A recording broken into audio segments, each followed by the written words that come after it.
Okay, we're sitting here at the Commodity Classic in a brand new John Deere 7R 330. Is that correct? That's correct, yeah. All right, and we have with us.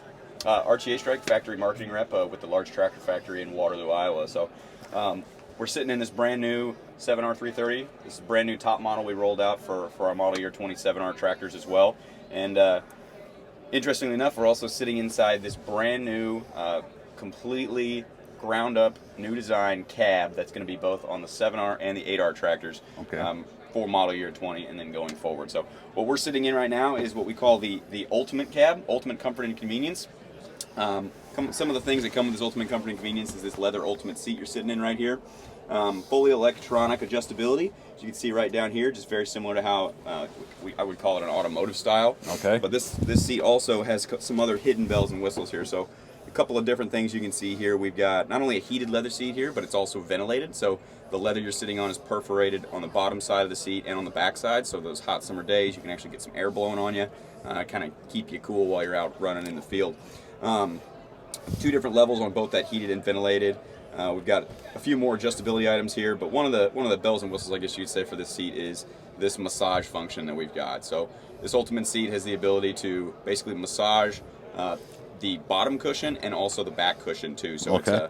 It's basically air bladders in there that fill up and just kind of push against you to help keep that blood flow going after you've been sitting in a chair for 10 hours, right? You can get a little bit stiff, get a little cramp. So that's going to be with this ultimate seat and this ultimate comfort and convenience. Like I said, top of the line there, and definitely an industry exclusive as far as nobody offers a massage function on a tractor yet. So Not yet, huh? We've also got our redesigned refrigerator back here too. So it's quite a bit larger than our previous version. The previous version obviously was down on the ground here.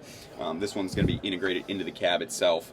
And it's got different levels where you can actually set how cool you actually want the refrigerator to get or not. It's just up to you.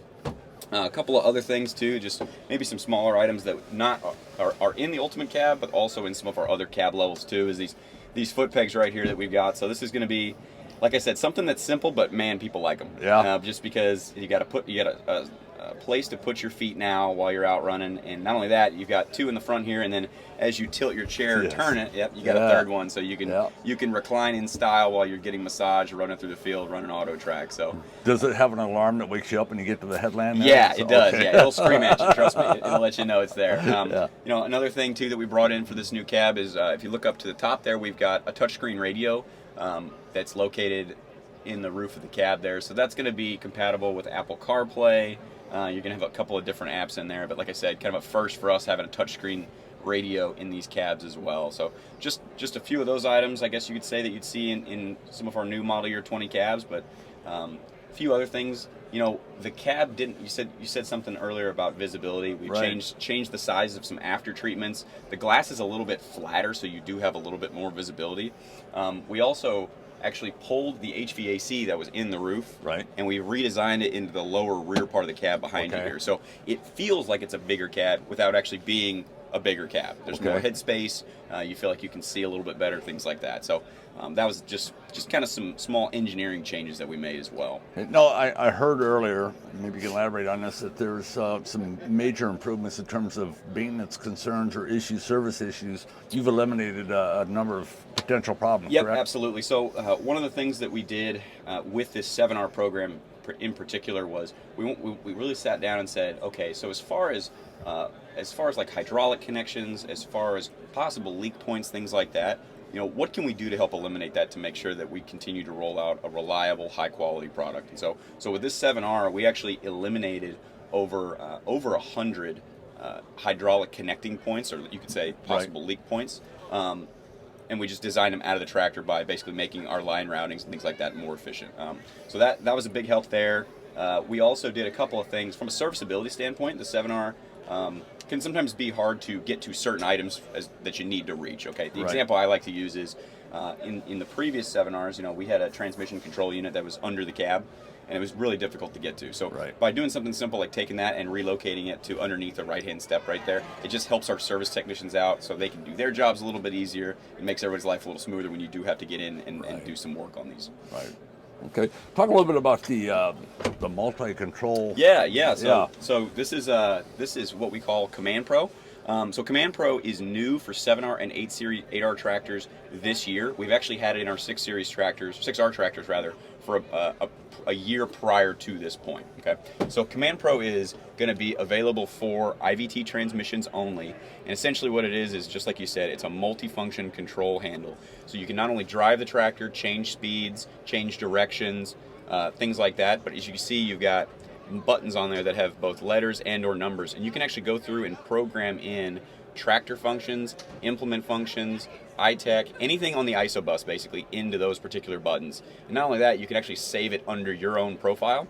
So if you've got a profile, let's say you farm with another family member, they can set it up for theirs under their own profile, and so you don't have to go through and reset it every time you get in the tractor. You just pull your profile up and it's already populated for you. Very nice. In terms of the IVT transmission, the old style that we're all used to, this looks a whole lot different. It does. Yep, it absolutely does. And you know, one of the things that I do tell everybody is Command Pro, while it's new and it's kind of the shiny new toy for these, we still are not taking away the old style IVT lever where you just got your orange transmission control lever with your thumb wheel. You can still get that if you want. We've seen a lot of demand for these multifunction levers and being able to operate the tractor and implement without taking your hand off of the command arm there. So it's kind of the new kid on the block, but we've still got the options that everybody's comfortable with and knows. The one thing about the Command Pro, I say, it looks like there's a lot going on because there's a lot going on that handle. But 10 minutes running around a parking lot with it, you'd be a pro. Yep.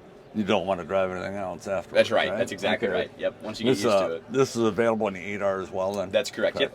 So it's like I said, it's an available feature for IVT transmissions only. But yeah, it'll be available in 7s and 8s. Very nice. Very nice. Integrated GPS auto steer setup. Yep. Yeah. So that's another thing with this cab too. So we started putting Oestreich in base for our large tractors. It was actually last model year, so model year 19. But with these new cabs and these model year 20 tractors, and it's a little difficult to see from down on the ground, but there is an integrated Starfire 6000 receiver as well. So we're kind of moving in that direction where, you know, when we rolled out our Gen 4 Command Center, the Oestreich activations, things like that, were all integrated into the tractor. Well, now the Starfire receivers are going to begin being integrated into the tractor as well. Okay. So, and for those folks that still want to use their universal receivers, that's not a problem either. We've still got the plug, and you can mount your bracket right up on the front, kind of above our front windshield wiper here too. So, as we kind of start to see people migrate to the integrated receivers, we want to make sure everybody knows we're not taking away your universal receiver either. So very good, very good. Well, Archie, I appreciate the time. Any changes under the hood in terms of power plant? Yep. So as far as power plant's concerned, the only changes came in the smaller 7s with the 6.8 liter engine. Essentially, what we did was we just did some cooling package redesign, so they kind of match up now with the 9 liter. So now they share the same cooling package versus being different. So that's really the only changes under the hood, other than obviously bringing in that 330 horsepower model as well. Very nice. Thank you, sir. Thanks Appreciate a lot. the time, Archie. Good talking to you. All right.